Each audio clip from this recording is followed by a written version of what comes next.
नमस्कार, जय Hind. RV the vision के ऑनलाइन प्लेटफॉर्म पर मैं विवेक मिश्र आप सभी अभ्यर्थियों का स्वागत करता हूं। दोस्तों, हम लोग पेट एग्जाम 2023 के लिए 85 प्लस अंकों की रणनीति के साथ अपनी तैयारी को आगे बढ़ा रहे हैं और आप देख रहे हैं कि लगातार चैनल के माध्यम से आपको अलग अलग सब्जेक्ट या फिर प्रैक्टिस सेट है वो आपको उपलब्ध कराए जा रहे हैं।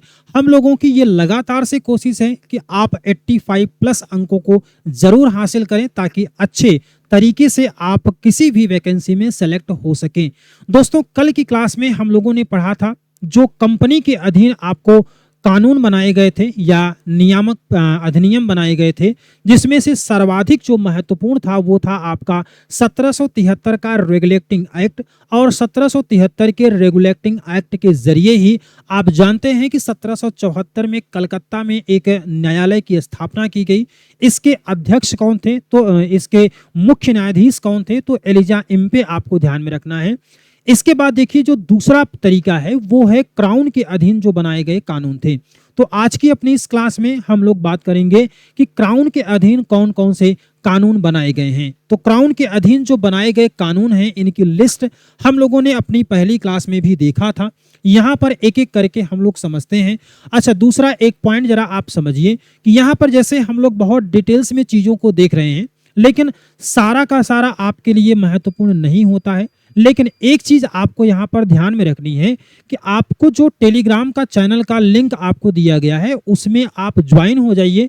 ये पीडीएफ आपको वहां पर मिल जाएगी फ्री ऑफ कास्ट, उसका कोई पैसा नहीं है। वहां पर आप क्या करिएगा कि एग्जाम अभी आप दे लीजिए और मैं उम्मीद करता हूं कि आपका उद्देश्य सिर्फ पेट नहीं होना चाहिए बल्कि इसके आगे भी आप करिए, तब आप पढ़ लीजिएगा। जो अच्छी पॉइंट आपको यहाँ से पेट एग्जाम के लिए महत्वपूर्ण होंगे उसको मैं यहाँ पर पॉइंट आउट करवा दे रहा हूँ। अब यहाँ पर आप देखिए तो पहले नंबर पर है 1858 का भारत शासन अधिनियम।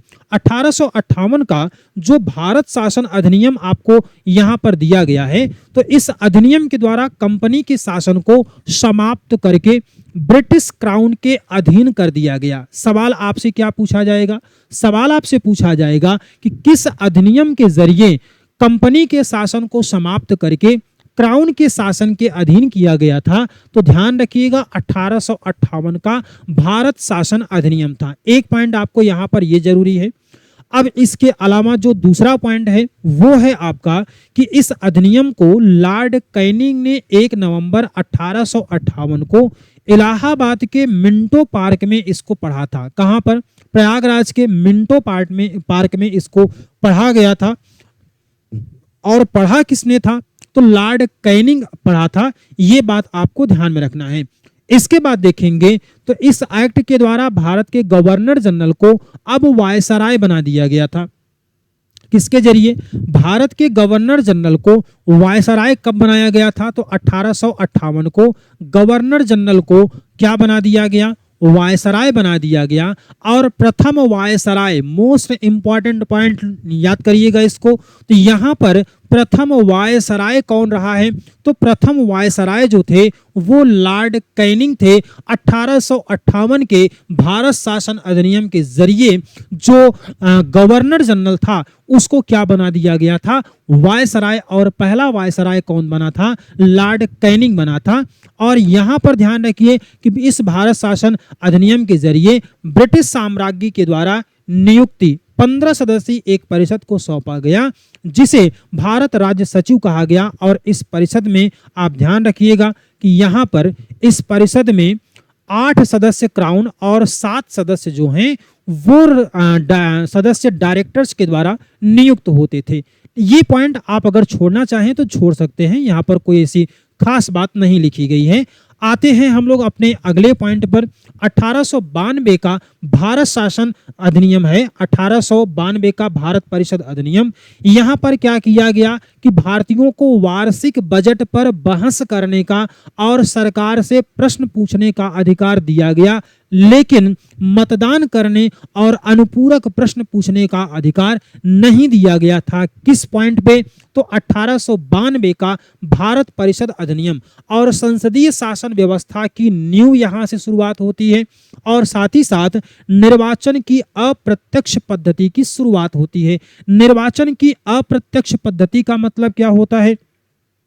इसका मतलब होता है कि जैसे आप जानते हैं कि जो भारत का राष्ट्रपति होता है उसका इलेक्शन कैसे होता है, डायरेक्ट होता है या इनडायरेक्ट?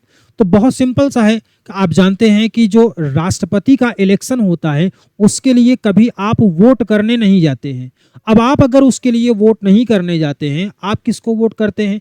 अपने यहाँ का जो सांसद होता है, विधायक होता है, एमएलसी होता है, इन सब को आप वोट करते हैं।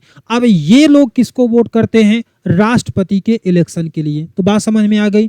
इसी को हम लोग कहते हैं अप्रत्यक्ष। लेकिन कहा क्या जाता है कि जनता के द्वारा नियुक्त हुई हैं, मतलब कि जनता ने ही उनको वोट किया है। वाया अगर आप देखेंगे तो सांसद विधायक से हो करके वो जाता है। चलिए, संसदीय शासन व्यवस्था को हम लोगों ने पढ़ा ही था, इसका मतलब क्या होता है? और भारतीयों को जो वार्षिक बजट है, भारतीयों को वार्षिक बजट पर अब यहाँ पर बहस करने का भी अधिकार मिल गया और सरकार से प्रश्न पूछने का भी अधिकार मिला। लेकिन ध्यान रखिएगा, मतदान का अधिकार अभी तक इनको नहीं मिला था और अनुपूरक प्रश्न पूछने का अधिकार भी नहीं दिया गया था। ये बात 1892 के परिषद अधिनियम में था। 1861 का जो भारत परिषद अधिनियम है, क्या खास बात यहाँ पर यह है? तो इस एक्ट के जरिए भारत में प्रतिनिधि संस्थाओं का जन्म हुआ और कानून बनाने के लिए भारतीयों को शामिल किया जाने लगा। इस प्रकार भारत में संवैधानिक विकास का सूत्रपात होता है। कोई खास बात नहीं है। यहाँ पर आप ध्यान रखिएगा, इस एक्ट के जरिए वायसराय को नए प्रांतों की स्थापना, उसकी सीमाओं में परिवर्तन का अधिकार प्राप्त हो गया था। इसके बाद देखेंगे तो इस एक्ट के जरिए संकट काल की स्थिति में विधान परिषद के बगैर अनुमति के अध्यादेश जारी करने की शक्ति प्रदान की गई थी। अध्यादेश जारी करने की शक्ति अगर वर्तमान में आपसे सवाल पूछा जाए, सवाल आपसे क्या पूछा जाएगा कि जो आपको अध्यादेश है, जो आपको अध्यादेश है, इसको जारी करने की शक्ति किसके पास होती है? तो इसकी जारी करने की शक्ति किसको होती है? राष्ट्रपति को होती है। कौन सा अनुच्छेद होगा? तो आर्टिकल 123, आर्टिकल 123 के अंतर्गत यहाँ पर क्या होगा? राष्ट्रपति को अध्यादेश जारी करने की शक्ति होगी और इसी तरीके की शक्ति राज्यपाल को भी होती है। अब एक काम करना है आपको कि यहाँ का जो 2 है ना, इसको उठा करके पहले रख दीजिए, तो ये क्या हो जाएगा? 213 हो जाएगा। और जब आप 213 कर देंगे तो यही अध्यादेश जारी करने की शक्ति किसको मिल जाएगी? तो ये मिल जाती है राज्यपाल को। मोस्ट इंपॉर्टेंट पॉइंट आपको है, ये सवाल आपको मिल सकता है। अध्यादेश जारी करने की शक्ति वर्तमान में किसको है? तो राष्ट्रपति को है, आर्टिकल 123 के अंतर्गत। और राज्यपाल को यही शक्ति कहां पर है? आर्टिकल 213 के अंतर्गत दिया गया है। चलिए आगे बढ़ते हैं। और इसके बाद में आप देखिए तो 1861 में, ये भी एक महत्वपूर्ण पॉइंट है, 1861 के अधिनियम के अनुसार 1862 में कुल 3 हाई कोर्ट बनाए गए। 3 हाई कोर्ट कौन कौन से हैं? एक है आपका कलकत्ता उच्च न्यायालय, दूसरा है आपका बंबई उच्च न्यायालय और तीसरा आपको दिया गया है मद्रास। तो ये कब बनाया गया? 1861 के अधिनियम के जरिए 1862 में। अच्छा, ये बात कंफ्यूज मत होइएगा कि यहाँ पर हम 1861 का अधिनियम कह रहे हैं, तो कानून जो बना था वो उसका नाम क्या था? 1861। लेकिन बना कब है? तो 1 साल के बाद बना है। 1862 में 3 हाई कोर्ट बनाए गए हैं। सवाल आपको ये भी बन सकता है, लेकिन जो ज्यादा पॉसिबिलिटी है, वर्तमान में कुल कितने हाई कोर्ट हैं? तो आपको ध्यान में रखना होगा, वर्तमान में जो हाई कोर्ट्स हैं वो हैं टोटल 25। वर्तमान में 25 उच्च न्यायालय आपको पूरे भारत में पाए जाते हैं। संविधान में कुल कितने भाग हैं? तो वर्तमान में आपको 25 भाग देखने को मिलते हैं। 1909 का मार्ले मिंटो सुधार अधिनियम, इसमें क्या खास बात रही है? तो यहाँ पर मार्ले जो था, भारत सचिव मिंटो वायसराय थे और 1909 का जो अधिनियम है अरुंडेल समिति की रिपोर्ट पर आधारित है। इसके अलावा इसका उद्देश्य क्या था? सांप्रदायिकता को भड़का करके उग्र राष्ट्र और क्रांतिकारी राष्ट्रवाद को दमन करना यानी कि इनका समापन करना इसका उद्देश्य था। यह एक्ट फूट डालो और राज करो की नीति पर आधारित था और इसमें भारत में सांप्रदायिकता का बीज बोया था, यानी कि धार्मिक उन्माद फैलाने का, या फिर आप यूं कह लें कि जो राष्ट्रवाद की भावनाएं बहुत अच्छे तरीके से विकसित हो रही थी उसको रोकने का, उसको कमजोर करने का जो काम किया गया था वो था आपका 1909 के मार्ले मिंटो सुधार के जरिए।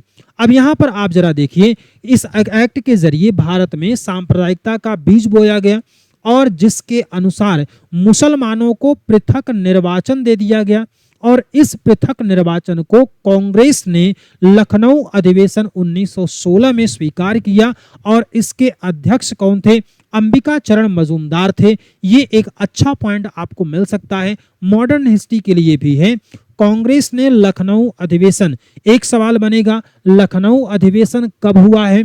तो 1916 में, और इसके अध्यक्ष कौन थे? अंबिका चरण मजूमदार थे और यहीं से भारत में द्विराष्ट्र सिद्धांत का जन्म होता है।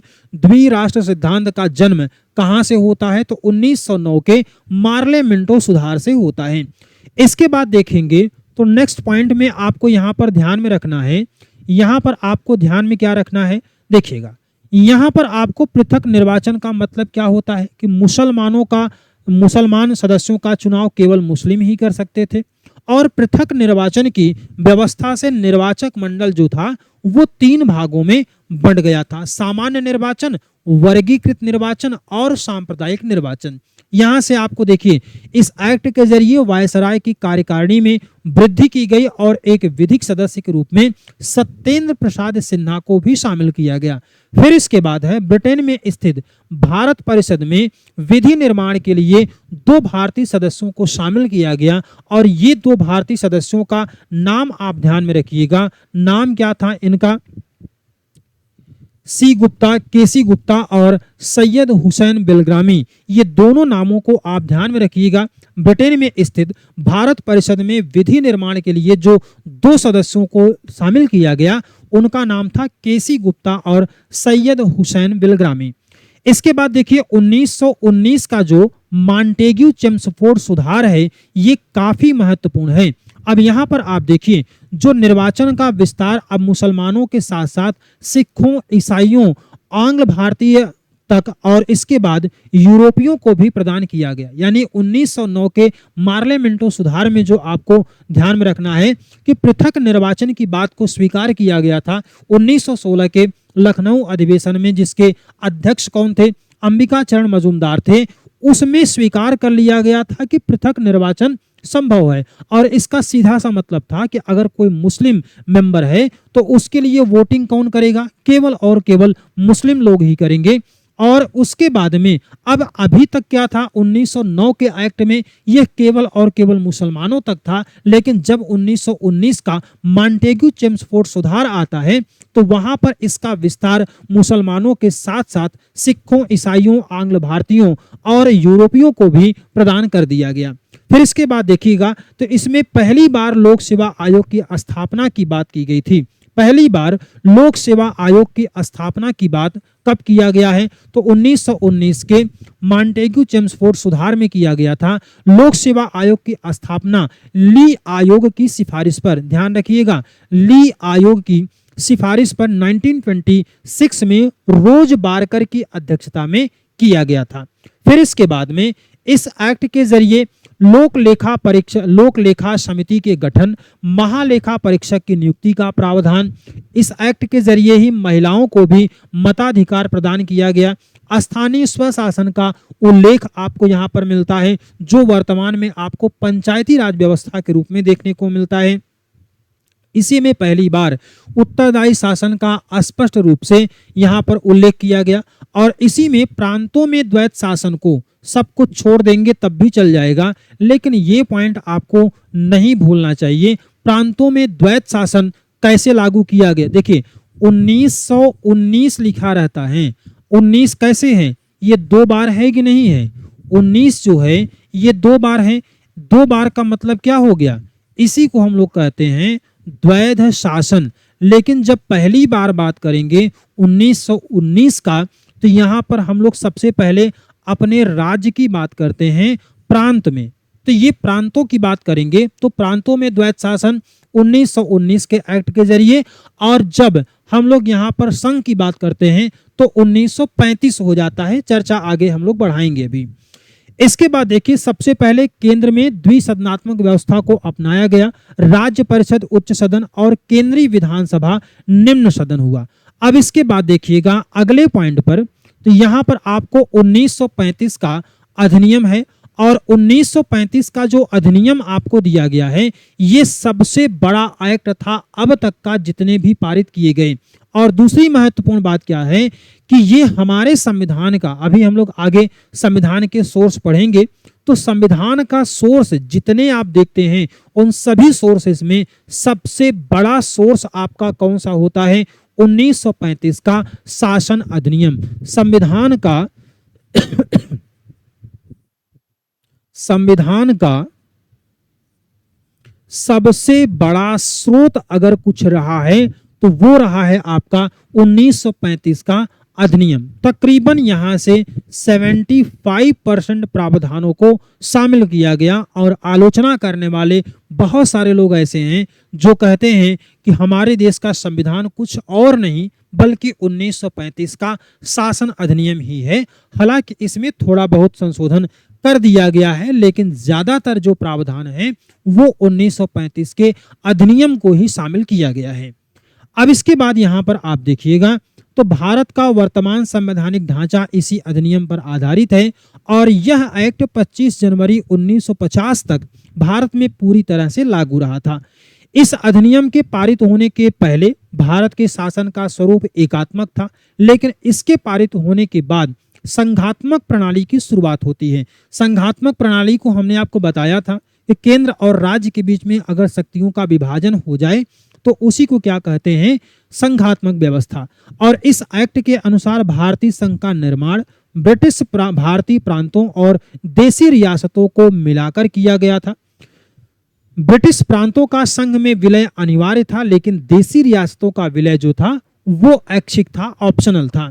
जो भी देशी रियासतें भारतीय संघ में अपना विलय करना चाहती थी उन्हें विलय पत्र पर हस्ताक्षर करना था। कुछ देशी रियासतों ने विलय पत्र पर हस्ताक्षर नहीं किया था, और इस कारण भारतीय संघ पूरी तरीके से अस्तित्व में नहीं आ सका। लेकिन संवैधानिक रूप संघात्मक सरकार की स्थापना हो गई थी और व्यवहारिक रूप से संघ नहीं बन पाया। केंद्र और राज्य के बीच में विवादों का निपटारा करने के लिए एक संघीय न्यायालय की स्थापना दिल्ली में किया गया था 1937 में। इसके मुख्य न्यायाधीश कौन थे? मेरी स्क्वेयर या ग्वानिन थे। यह अपील की अंतिम अदालत नहीं थी, इसके खिलाफ ब्रिटेन के प्रिवी काउंसिल में अपील की जा सकती थी। प्रांतों में द्वैत शासन व्यवस्था को समाप्त कर दिया गया। अब प्रांतों को द्वैत शासन से स्वतंत्र किया गया। केंद्र में द्वैत शासन को लागू कर दिया गया। जो केंद्रीय विषय को दो भागों में बांटा गया, एक था आरक्षित यानी कि रिजर्व, और दूसरा था हस्तांतरित यानी कि ट्रांसफरेबल। अब पृथक निर्वाचन का विस्तार करके दलितों, भारतीय ईसाइयों, यूरोपीय और एंग्लो इंडियनों को भी प्रदान किया गया। बर्मा को यानी कि जो म्यांमार है, बर्मा को ब्रिटिश भारत से पृथक कर दिया गया, और यहाँ पर अदन को ब्रिटिश उपनिवेशवाद का हिस्सा बनाया गया। फिर इसके बाद इस अधिनियम के द्वारा कुछ प्रांतों में द्विसदनीय व्यवस्था की शुरुआत हुई। उच्च सदन को विधान परिषद कहा गया, जो कि आज भी है, और निम्न सदन को विधानसभा कहा गया। इस अधिनियम द्वारा आरबीआई की स्थापना हुई है, आप जानते हैं 1935 में, और इस अधिनियम के द्वारा 1937 में 11 प्रांतों में चुनाव हुआ था, जिसमें 8 प्रांतों में कांग्रेस की सरकार बनी थी। फिर इसके बाद केंद्र और राज्य के बीच में शक्तियों का विभाजन 1935 के अधिनियम के अनुसार होता है। तो ये भी एक महत्वपूर्ण पॉइंट आपके लिए है।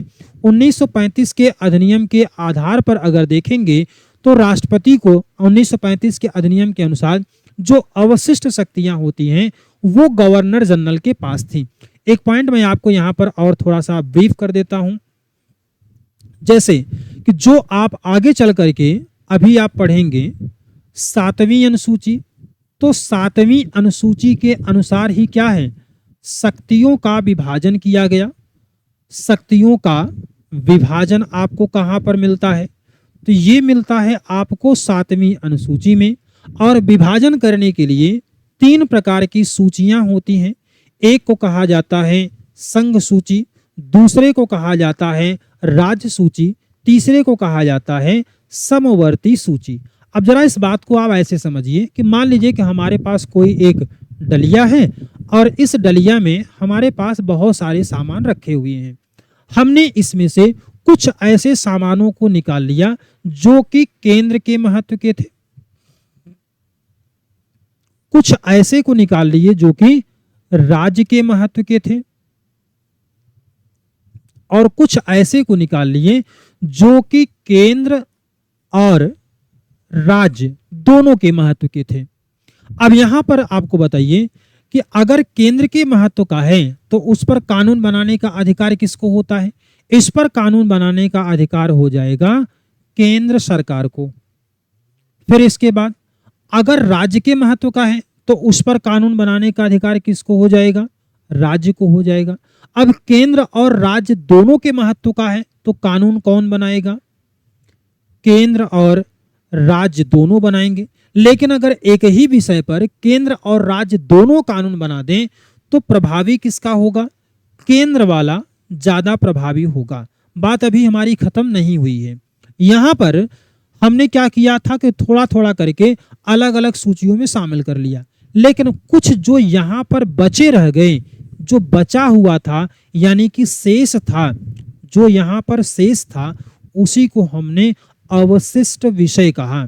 और वर्तमान में अवशिष्ट विषय पर कानून बनाने का अधिकार किसको होगा? तो केंद्र सरकार को होता है कानून बनाने का अधिकार अवशिष्ट विषयों पर। और 1935 के अधिनियम में किसको था? तो ये था वायसराय को। चलिए बात कर लेते हैं अगले पॉइंट पे। गवर्नर जनरल के पास था, यही पॉइंट था आपके पास कि 1935 के अधिनियम के अनुसार अवशिष्ट शक्तियां गवर्नर जनरल के पास थी और राष्ट्रपति को अध्यादेश जारी करने की शक्ति 1935 के भारत शासन अधिनियम के अनुसार है। 3 सूचियों का बंटवारा भी इसी में है और 1858 के अधिनियम में गठित भारत सचिव का पद जो था उसको अब समाप्त कर दिया गया। इसके बाद हम लोगों का आखिरी एक्ट है इसमें 1947 का अधिनियम। 4 जुलाई 1947 को ब्रिटेन के तत्कालीन प्रधानमंत्री एटली ने इस एक्ट की शुरुआत किया था, ब्रिटिश संसद में इसको पेश किया और 14 जुलाई को ब्रिटिश संसद में पारित हुआ था। 18 जुलाई को ब्रिटिश सम्राट का इस पर हस्ताक्षर हुआ और फिर इस अधिनियम के अनुसार भारतीय प्रायद्वीप 2 भागों में बंट गया। एक था भारत और दूसरा क्या था? पाकिस्तान था। और भारत और पाकिस्तान के लिए एक एक गवर्नर जनरल की नियुक्ति की गई। भारत के गवर्नर जनरल माउंटबेटन बने और पाकिस्तान के गवर्नर जनरल मोहम्मद अली जिन्ना को बनाया गया था। एक सवाल आपका पूछा जा सकता है कि पाकिस्तान के गवर्नर जनरल कौन थे? तो मोहम्मद अली जिन्ना थे। भारत और पाकिस्तान के लिए एक एक संविधान सभा के गठन का प्रावधान था। जब तक भारत और पाकिस्तान अपना अपना संविधान नहीं बना लेते तब तक दोनों देशों का जो शासन था वो 1935 के अधिनियम के अनुसार चलाया जाएगा। देशी रियासतों को भारत या पाकिस्तान में शामिल होने की छूट दी गई थी। 14 अगस्त को पाकिस्तान ने अपना स्वतंत्रता दिवस मनाया और 15 को भारत ने मनाया था। भारत के प्रधानमंत्री जवाहरलाल नेहरू और पाकिस्तान के प्रधानमंत्री लियाकत अली खान दोनों देशों की सीमा निर्धारित करने के लिए सीमा आयोग का गठन हुआ। इसके अध्यक्ष थे रेडक्लिफ। तो सवाल आपको ये भी बन सकता है कि भारत और पाकिस्तान के बीच में सीमा रेखा कौन सी है? तो वो होती है रेडक्लिफ। वायसराय का पद समाप्त किया गया, गवर्नर जनरल का पद बना रहा। फिर इसके बाद है 15 अगस्त 1947 से 26 जनवरी 1950 तक भारतीय संविधान लागू होने तक भारत की राजनीतिक स्थिति जो है वो ब्रिटिश राष्ट्रकुल के अधीन एक औपनिवेशिक यानी कि डोमिनियन स्टेट के रूप में काम किया था। तो ये था दोस्तों हम लोगों का आज का क्लास। हम लोगों ने आज ये सारी बातें पढ़ लिया कि जो क्राउन के अधीन कौन कौन से एक्ट हैं और जो हमने आपको अंडरलाइन करके इंपॉर्टेंट चीजें बताई हैं उसी पर आप ज़्यादा फोकस करिएगा। इसके साथ में जो प्रैक्टिस पेपर आपको दिया जाएगा उसको भी आप अच्छे से कर लीजिएगा। इतना आपके लिए पर्याप्त होगा। आप हमारे चैनल से जुड़े रहिए और साथ ही साथ आपको टेलीग्राम का लिंक मिलेगा, वहाँ से आप जुड़े रहिए ताकि ये PDF वगैरह जो है वो आपको वहाँ पर मिल जाएंगे। तो कल की क्लास में हम लोग फिर मिलेंगे। आज के लिए बस इतना ही। सभी लोगों को जय हिंद, वंदे मातरम।